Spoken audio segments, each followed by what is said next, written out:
Well, the Dolphins fell to 1-5 yesterday. Tua turned it over 3 times, 3 picks. No one has had more 3-interception games since Tua entered the league in 2020 than he himself. And after the game, well, after throwing those picks, he threw some unnamed teammates under the bus.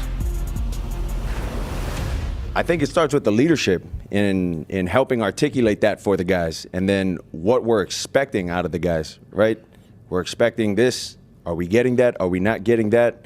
We have guys showing up to player-only meetings late, guys not showing up to player-only meetings. Like, there's a lot that goes into that. Do we have to make this mandatory? Do we not have to make this mandatory? So it's a lot of things of that nature that we got to get cleaned up, and it starts with the little things like that. Well, as you'd expect, some backlash to those comments as we welcome in Ran Carthon, former player, former front office executive too, so can kind of give both aspects of this. And Jonathan Jones with us. Ran, I'll start with you because we did hear from Mike McDaniel today on that, and McDaniel said after a loss as the franchise quarterback, that's not the forum to discuss that. I think he knows that now. There was no ill intention. How do you unpack it? I'm glad we talked about what Mike had to say about that. Again, and I feel like I've said this so many times today, Chris.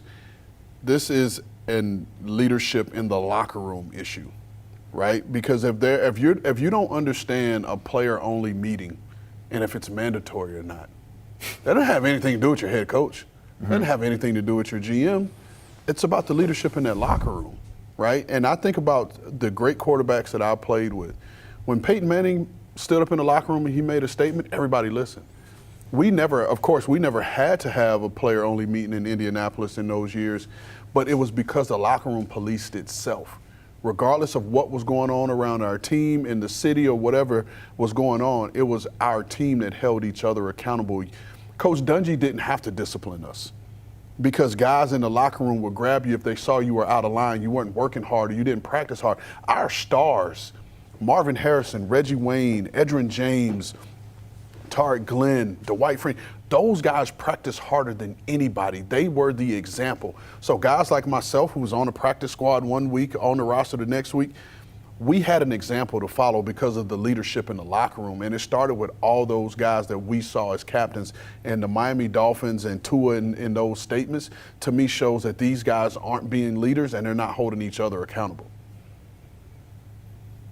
I would say what is interesting is that after the game, Mike McDaniel kind of knee-jerk reaction was to defend Tua, even though after hearing the comments later on, right? Because, I mean, it's the fog of defeat. You're hearing it from other people. You're not entirely sure what your quarterback said, right? So I want to give Mike McDaniel some grace there when he backs his quarterback post-game. And then upon the next day, realizing really what Tua said, say, well, he shouldn't have done that.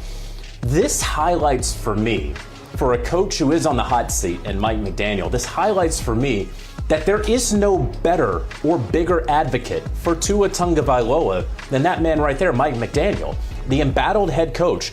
He got the job because he believed in Tua, right? That is the entire ethos of how Mike McDaniel is the head coach of the Miami Dolphins. And the last little bit, Tua has gotten he's gotten interesting comments sometimes at press conferences. And, you know, a couple weeks ago, he said the thing about Cam Newton and almost forgetting that Cam had played and been in that position and talking about having a clicker and stuff. So this was another one of those things that Tua said. Of course, I think this one was worse because for everything that Rand just illuminated, you don't say that right there. And coaches from around the league that I have spoken to said that's no good by Tua. And I think at this point, he knows that. One should argue that he should have known that before. He should have never said that. It's a mistake, and that's what happens on bad teams when you're 1-5. Things like that just pop up. Weird stuff like that happens. And unfortunately, based off of my history covering the league and seeing which way this is going, more stuff like that is very likely to happen to the Miami Dolphins. Well, they have one win this season. That one win came against the New York Jets, who are the only team without a single win this season. They lost again, and it was a heartbreaker, long flight home after losing to the Broncos. Justin Fields sacked 9 times in that game, lost 55 yards on those sacks. Aaron Glenn, though, saying he is going to stick with Justin Fields. JJ, is there any way that they're not in the market for a quarterback in the offseason? JJ, I wasn't for sure if you had froze or you were just rolling your eyes. I mean, there's so much there, Chris. I'll answer the question in a little bit, but Aaron Glenn has dug himself a little bit of a hole, right? There's a lot of grace that can be offered to a first-year head coach, a lot of grace that can be offered to that person who used to play for that team, right? But he is not winning a ton of friends at the podium. He had the inexplicable decision to not make a decision at the end of the first half. They're not even attempting a throw to the end zone. The defense looks like a mess, and when are they going to get a victory? Is it going to be against the Carolina Panthers? At least they're getting Carolina not in Charlotte. Will it be against Joe Flacco's Cincinnati Bengals? Who knows, right? But it's tough sledding right now for the Jets. Where are they going to go at quarterback? It's a great question. Where? Like, who is going to be available that is going to be a market upgrade over Justin Fields, who right now is exhibiting a lot of the issues that Justin Fields has exhibited since his days at Ohio State? Not really pulling the trigger, right? Going through his reads, always taking a little extra time. That's been the book on Justin Fields, right? And so that he took 9 sacks against a superior defense is not a surprise at all. That it looks so ugly, boy, that he is comforted by a 2-year contract. And they gave him that 2-year contract to make sure he didn't go somewhere else. Was that necessary? And now we see the draft order, and I know that Ran and Ryan talk all the time on their podcast with the first pick. Well, with the first pick, the New York Jets are going to need a quarterback. There's no quarterback in this year's draft that you want with the first pick or the second or the third, and one's probably not going to emerge. So the Jets, in my estimation right now, 6 weeks in, they're in trouble for 2026 in terms of who's going to lead them, who's going to be their week 1 starting quarterback.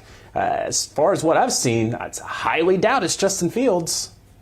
Yeah, I think let's go back to the end of the first half and the series of events that happened, as JJ was talking about. I think the one thing we have to remember with Aaron Glenn is he's a first-time head coach, right? And so there are still things that he's learning. In situational football, you come into it with a knowledge. He played, and he's been coaching for years, but actually having to be the person to make that call in those heat of the battle moments, understanding where your team is, who your opponent is, all those things factor into the decision-making. So I'll give him a little grace there. But coming into this season, the defense was considered the strength of this team, right? And Aaron Glenn was supposed to take this defense to the next level. Now, they've had things happen, but I want to talk about this offense. Because I don't feel like when I watch their offense, I don't know the direction that this offense is going in.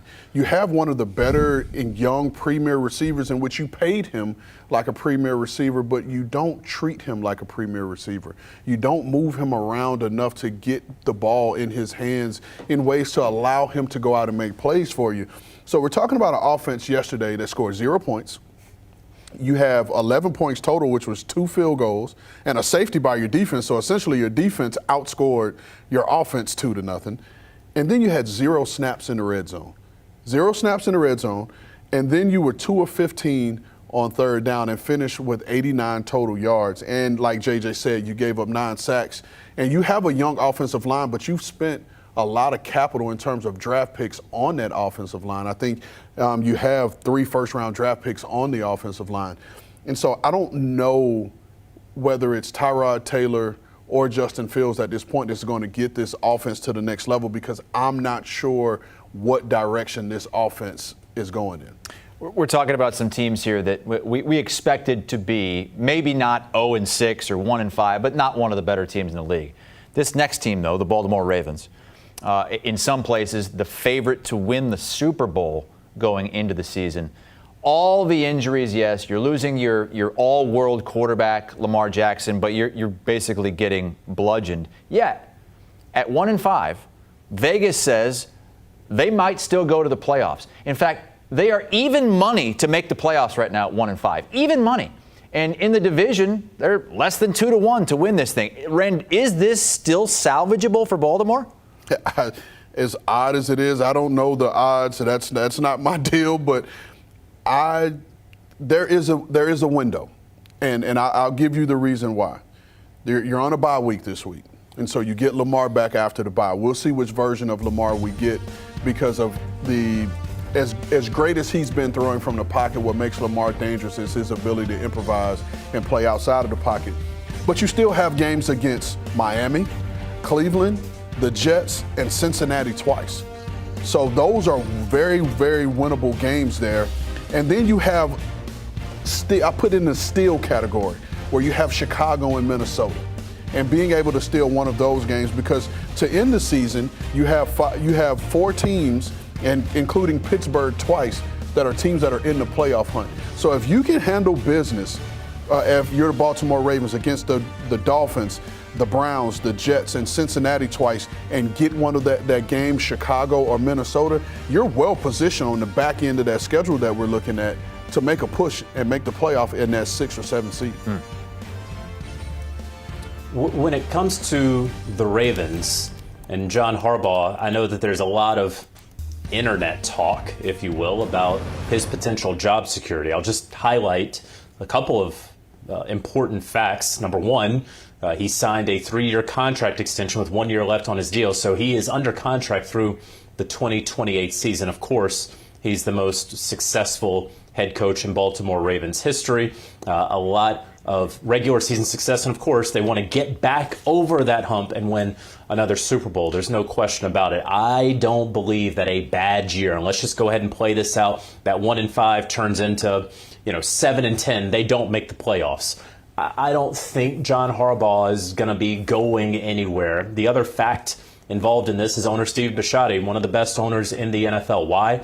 Because he makes strong decisions. He allows his football people to do the football things, and he stays out of it. And so he is not a knee-jerk sort of owner. I would certainly put him down the list of knee-jerk-like owners. And so the decision, of course, would be up to him, and I don't see anything that would be moving him off of Harbaugh as his head coach, certainly as things are constituted right now. So I find it hard to believe they're going to win, 9-10 games to close out the season, ultimately win the AFC North.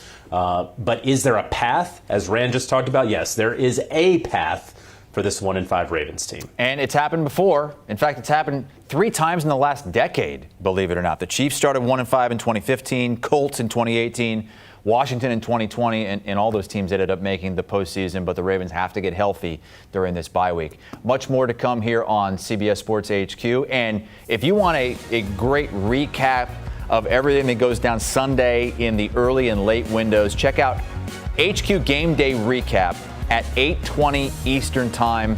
It's Rand Carthon, it's Pete Prisco, it's Damian Harris, and it's hosted by Haley Sutton. It is a great encapsulation of the day that was in the NFL.